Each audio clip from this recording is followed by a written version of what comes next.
The iPhone 7 Plus, it's finally here, and I'm going head to head with the new Samsung Galaxy Note 7 and the Samsung Galaxy S7 Edge. So just as promised, let's battle these mammoths and see which one is the winner and in which way. There are so many things to compare here. So just like always, this will be an ultimate comparison. I'm comparing everything you guys need to know when choosing between one or the other one of these devices. In this case, there being three. So the design of the iPhone 7 Plus hasn't really changed much. On first appearance, it's almost identical to the iPhone 6s Plus and the 6 Plus before it. And the one major thing is the camera bump and antenna bands have been removed. The Galaxy Note 7 and S7 Edge both share a very sleek design, very similar in looks, one being slightly more chunky than the other. They're all great looking devices, but how do they feel in your hand? The iPhone 7 Plus is the biggest of them all. That makes it uncomfortable to hold. Not only that, but the actual material is very slippery, and the fact that it has such wide bezels makes it really difficult to use that large display.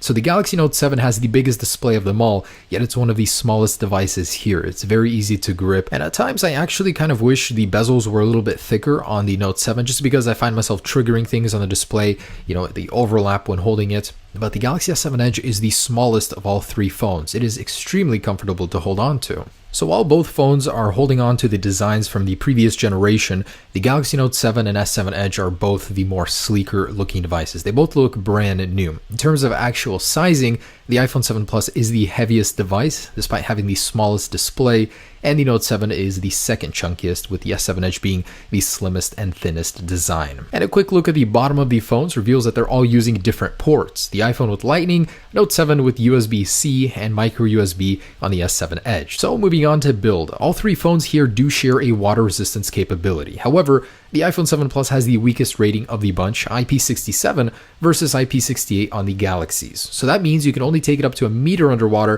for 30 minutes versus a meter and a half on the Galaxies. It's still quite capable, just not as much as the Galaxies. Drop test results were actually pretty good on both. They all handled up to head height with flying colors. It was only when we went to 10 feet that both phones did break. The Note 7 does have Gorilla Glass 5. It's arguably the best of the bunch. So there it is in terms of build and design, all beautiful phones in their very own ways. So let's move on to the most important thing, and that is displays. To me, this is the number one thing I interact with on my phone. It's very important to have a great, bright, clean display. The iPhone 7 Plus does have a brighter display, not quite as bright as the Note 7 or the S7 Edge, and it now features a P3 color gamut, which the Note 7 already had.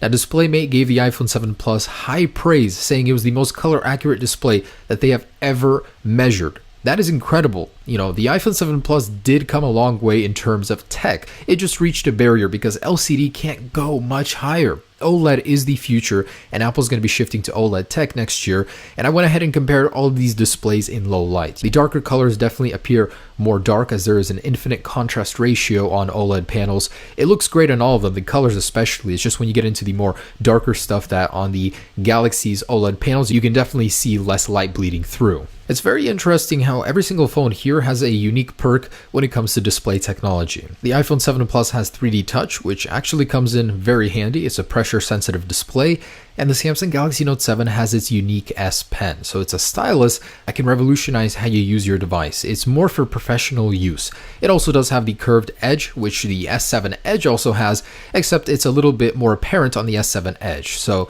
it's, not as useful as the other ones, but it's certainly there. Every single phone does have an edge to it, except the iPhone 7 Plus is more for aesthetics, whereas they're actually useful on the Note 7 and S7 Edge. And finally, we arrive at power. This is the one I was most excited to make ever since they announced the iPhone, because I knew it would be an incredibly powerful device. Apple is always optimizing what they have so well. This time around, it brings the big guns, a 2.23 gigahertz processor, quad core, two of them on both devices being the powerful ones, two on the less powerful scale. So Geekbench results are actually quite crazy. The iPhone 7 Plus outdoes the S7 Edge and Note 7 as they share the same processor by a wide margin. Next up, I went ahead and ran Antutu benchmarks. I wanted to see what the scores would be, and at the same time, I went ahead and measured how hot the device would get on its hottest point. So after completing these benchmarks, the scores were apparently much higher on the iPhone 7 Plus, and when it comes to heating up, the iPhone 7 Plus did heat up the most. And next up, I did some synchronized launching of applications. Starting with Snapchat, the iPhone 7 Plus was almost instant. And yes, the multitasking cache was cleared on all devices, so that's quite a difference there. That's something you're going to use multiple times a day. Next up, I went ahead and launched Pokemon Go. I know this does take a while, and surprisingly on the iPhone 7 Plus, it was near instant. On the other devices, it took almost twice as long. That's crazy. Looking at wireless, there's really not too much to say here. The iPhone 7 Plus is the most capable as a traveling phone. The other devices have a higher theoretical download speed. And taking a look at the batteries, the iPhone 7 Plus has the smallest battery of the bunch, 2900 milliamps versus a larger 3500 and 3600 milliamp battery. The Galaxies have the advantage of fast charging and wireless charging, which is in a league above the 7 Plus. Next up, sound output. This is very important because the iPhone 7 Plus just got stereo speakers, and man does it use them well. You got a much higher reading there in terms of decibels.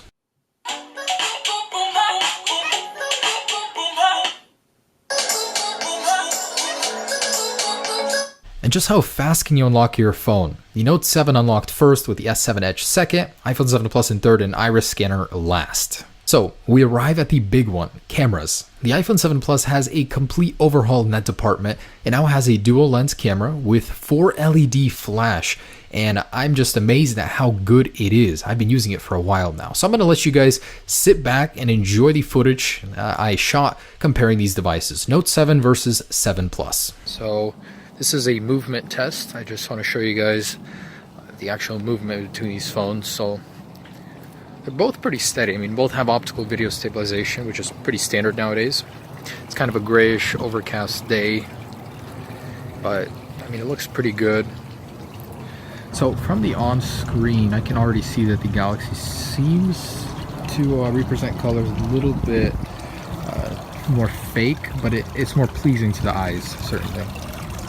So there's that. I'm going to try and get some faster movement in here. So you tell me which shake is better. There's that.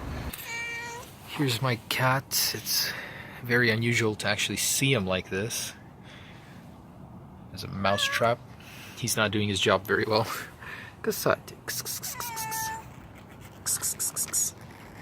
Look at that shot. That's beautiful. Oh my goodness. I have such a good looking cat. Alright, so just random quality. Just want to show you guys these flowers.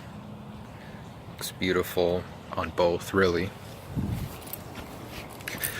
Here's some pink flowers. And I gotta say, focus is very, very good.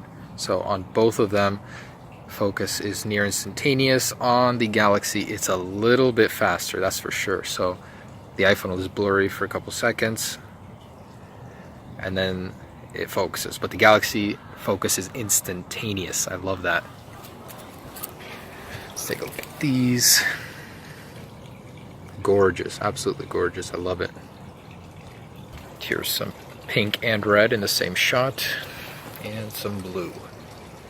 The low light environment test. It's very, very dark in here, and I don't know, it looks pretty good on both actually. The Galaxy seems a little bit noisier, but you can make out more details in the colors. So both are very good. These are both the best low light cameras you could possibly get right now on a phone. So great stuff. And here are some pictures, and I'm using the portrait mode on the 7 Plus on the left in this shot, and this is it without it. So quite a difference, huh?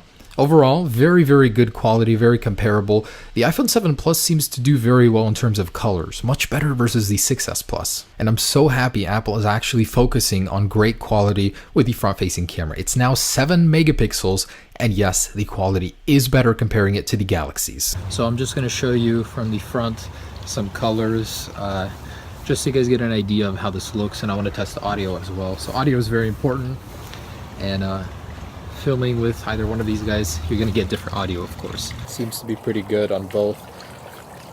That's my pond. Let's check out some low light over here with some chickens. Chickens. What's up, guys? Everything Apple Pro here, guys. Check it out. That's the iPhone 7 Plus. You won't believe how good the quality is.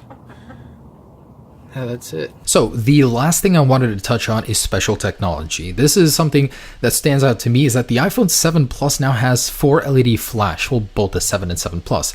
It now has a capacitive home button, which has no physical touch to it whatsoever. It has stereo speakers, which is a really big one for me personally, and the dual lens camera with optical zoom. I haven't covered it really in shots, but you can zoom in using the actual zoom. The portrait mode is a really big deal as well. It'll blur your background in real time, and no other phone on the market does this right now. You can get some crazy good shots with it. I'm just impressed. It's my favorite feature of the 7 Plus. And there's also instant setup with select Apple accessories. So you'll use NFC to go ahead and connect with that W1 chip instantly. No software setup. The Galaxy does have iris scanning, which is honestly pretty cool. It does have the new stylus, which has been reimagined. It's much better, much more useful.